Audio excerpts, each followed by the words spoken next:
essays about a lot of questions about like the mind and about like memory and the importance of like self reflection that we read in other places, and where thoughts come from. These thoughts have to come through from other people or from your own thinking, from your own critical thought.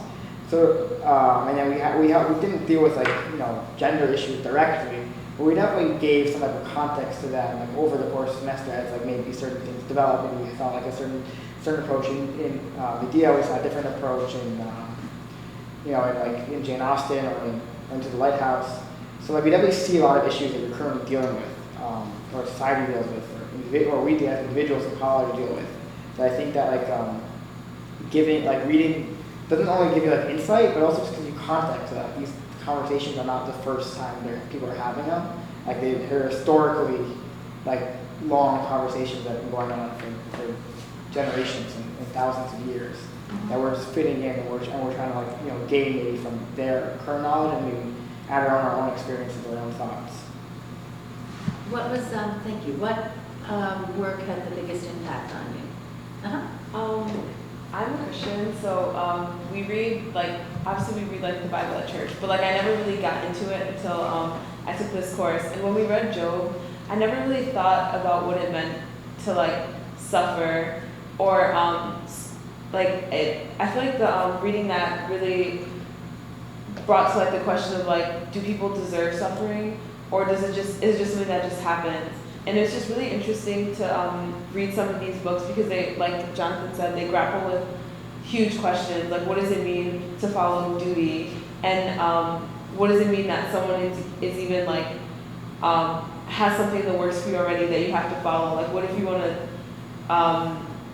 move away from that? What does it mean? And it's just really interesting to read these works that just grapple with these huge issues because, like everyone was saying, it's stuff you deal with in your life now, and the context from 2,000 years ago, whatever. It's really comforting to think that nothing in Ecclesiastes, which we have to read next year. There's no new thing under the sun. I feel like Lit Hum just reminds you that everything is just in a cycle. Everything you just are grappling with the same issue in different ways.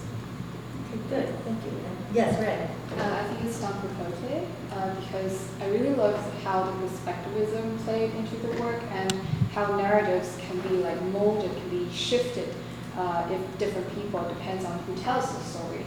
And I think that really played into the European history class I'm taking, because history is always written by the victors, and then I think Don Quixote sort of told me to step back a little bit and just value how maybe Europeans or Americans view this as something.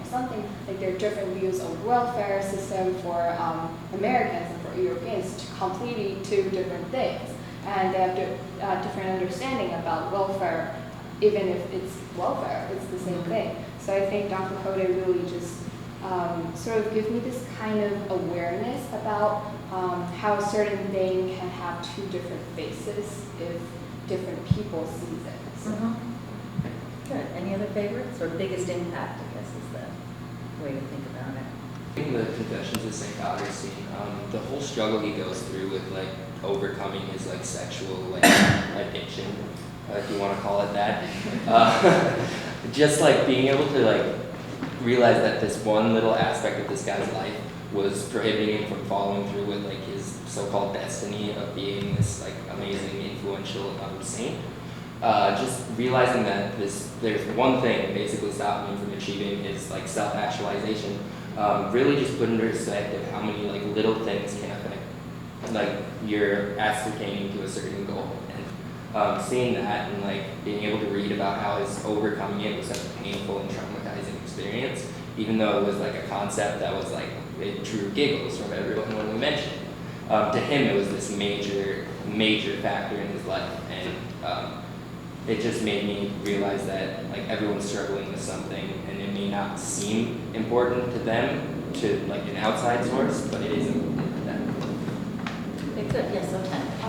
Well, when we read the Iliad, I didn't think I was going to like it at first just because of all the war imagery and all the violence, but there was one passage from it that was just really illuminating for the current situation, I think, and it was when the Trojans and the Achaeans were fighting, and Homer described it as two sides of a river just coming together and how you couldn't tell the difference between the two. And it was just really interesting because I feel like when you learn about war, you really focus on how different everyone is, and they're fighting because they have different values or different views. But really, like when it comes down to it, they're humans, and it was just really interesting to like see like the river imagery and how the water, like you couldn't differentiate between the sides. They were just thrashing together, and like how when people get caught up, like when they look at wars, they get caught up in how different people are. When really, like you could look at how similar they are, and it was just really interesting to apply that to like how people view wars today. Okay, good. So When he was he was really upset because like he just felt like he learned everything, but he hadn't really experienced anything. I feel like sometimes like going to school in the city, like you have a lot of things to do like academically, but you also have like museums to visit. So it's just like sometimes I feel like I could grapple with like, am I going to learn from the textbook today? Like, am I going to do all my readings? Or am I going to go to the Met and look at the paintings? So it's just really interesting to see like Fel's struggle with like experience versus like book learning when we're all college students or like we're in academia. So that's like a huge part of our lives. Yeah, I feel like one of the books that I really enjoyed was To White House. Because like I think it was first like I think I asked myself like what it's about, and they're like, oh, it's about like time and like this family, and it didn't sound very interesting at all. And like I didn't expect myself to like enjoy like modernist novels or like a modern modern art and like modern stuff, I guess. But I actually really enjoyed it because I think it really like exposes like how vulnerable we are like beneath our exterior, and I guess it really shows that how much material really is like beneath like the simplicity of like or beneath like a simple representation of something, because it's so abstract that it's very hard to put into words, and then Wolf does it like beautifully with like great metaphors and everything.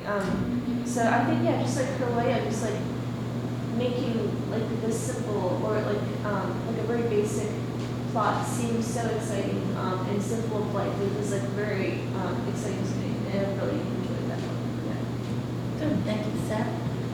Yeah, I also really enjoyed To the White House, and I think the kind of groundbreaking thing for me about it was that Wolf seems to have this very interesting conception of privacy, or kind of like the part of yourself at your core which you both can't share with other people, but also can't look at too closely yourself.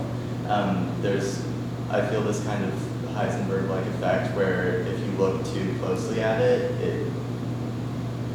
it isn't as kind of beautiful or precious as it was before. And I think we see that also in, all the theme of sight in the work, where, you can look at someone who's very close to you, this is Lily at the end, and kind of see their outline, whereas you can look at someone who's very far away from you and see them in some sort of truer sense. So I think for me, just the notion that that sometimes not looking at yourself too closely is kind of the way to go about introspection or conceiving of your core. Okay. Yeah. Yes. I also found that not necessarily as much while I'm reading them, but often when I'm writing an essay for different essays for GitHub, I found that I'll spit off my ideas to different people either who've read the book in the past or are currently reading them, and it's very useful to be able to have people or who know the work well, who can have their own thoughts or their own reflection on the work, maybe comparing my own thoughts. Of that core curriculum for me, instead of educating me or helping me form a moral factor, it's more about challenging my moral factor or challenging my pre-existing forms of thought. And I think that's much more meaningful than building something I already have or building something in the direction of some expected end, something like that. It's not like that. I think it's challenging what I already have and then form new things out of it. And these new things, I believe, is different for everyone. Different people draw different things from the same text we read, and I feel that constantly as we discuss. It's essentially the same book. We have all these different opinions, we have different perspectives about the same passage. We draw different vocabularies from the same text, and I think that's wonderful. And I don't think, although this is a shared experiences, I think it's the challenging part, the share of different opinions, and basically we value my experience in my book. Okay, thank you, Jonathan. And Andrea, did you have a hand up too or not? So I think, in other words, like, I think it's a yes/no answer in some ways. In other words, like, I think that the books which are chosen for the help specifically and more tend to exhibit some type of moral character. Although the word moral has been defined, I guess, a little more loosely, and they're not like all these in people, and it's not like, I wouldn't call it ethics. We're not learning ethics, but I would argue that there's some type of way of how you live your life. Not necessarily like an ethical or moral question, but like a question of perspective, whether you're like looking for certain types of experiences or certain just a way of approaching life and approaching how you want to experience it, which I would argue it does happen. But I mean, this is a little bit reflecting everybody else saying also. In other words, I think that's how like the canon tends to be. In other words, important work tends to exhibit those features, but I don't think when you're picking a book or picking a work, that should be your intention. And if anything, and especially you should not be picking to create the moral character in yourself beyond the book. In other words, the book might tell you about moral character, but if you start preaching instead of like talking about the book, you start just talking about ethics and just preaching about it, then I think you lose the entire goal and medium of what books are there, and their literature is there for. Okay, good. Andrea and then Jeffrey and okay, thank you. Delia. Yeah, I agree. I think like Lit-Hum is, or the core curriculum is like supposed to be a stepping stone to like developing your in-person beliefs. I personally feel like Lit-Hum gives you like a common set of like values and beliefs that have existed for centuries, and that have guided like many great people. And so the reason we study this is so that these beliefs will guide us to create our own kind of moral code.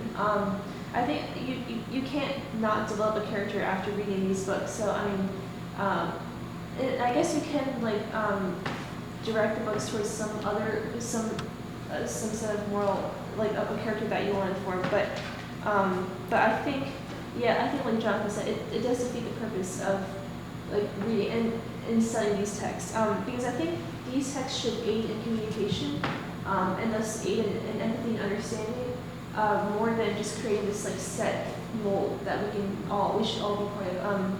I think it's supposed to help us understand others that are different from us, not to be the same.